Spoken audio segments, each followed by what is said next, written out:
সম্মানিত চিংড়ি চাষি, চিংড়ি উদ্যোক্তা এবং এই চাষের সাথে সম্পর্কিত ব্যক্তিবর্গ সবাইকে আমি আমার আন্তরিক শুভেচ্ছা, সালাম এবং অভিনন্দন জানাই।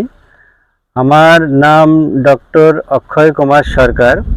আমি 2 যুগেরও বেশি সময় ধরে এই চিংড়ি মাছ চাষ, প্রক্রিয়াজাতকরণ এবং রপ্তানির সঙ্গে জড়িত। আমি চিংড়ি মাছের উপরে ক্ষতিকর বস্তুর প্রভাব, মাছের উৎপাদন, চিংড়ি চাষ ব্যবস্থাপনা এবং জীববৈচিত্র্যের উপরে পিএইচডি ডিগ্রি অর্জন করেছি। আমি বাংলাদেশ, ইন্ডিয়া, থাইল্যান্ড, জার্মানি বিভিন্ন দেশে চিংড়ি চাষ সম্পর্কিত এক্সপার্টের সঙ্গে কাজ করেছি।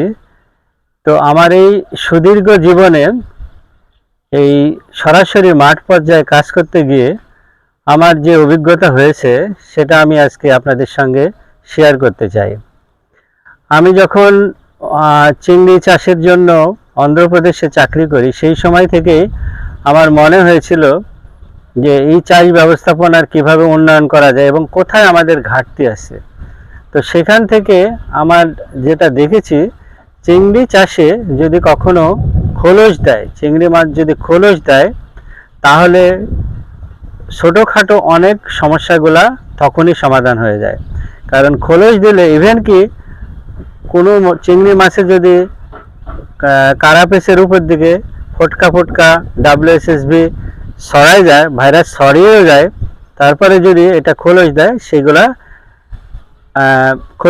খোলস দিলে ওই ফোটকা ফোটকা চিহ্নগুলা থাকে না। তাহলে আমাদের যেটা মূল ব্যাপার হচ্ছে যে চিংড়ি ঘেরগুলাকে আমাদের এমন সহায়ক পরিবেশ করা দরকার যেখানে চিংড়ি মাছ স্বাচ্ছন্দ্যে খোলস দিতে পারে।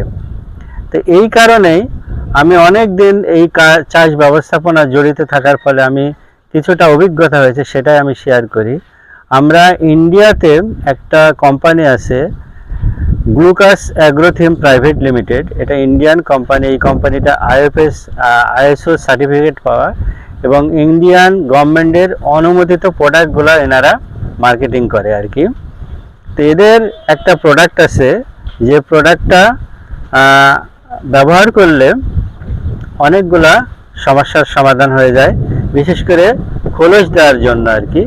তো এই আরও অনেক বিষয় আছে, আমি সে পরবর্তীতে পর্যায়ক্রমে আপনাদের সঙ্গে আলাপ করব।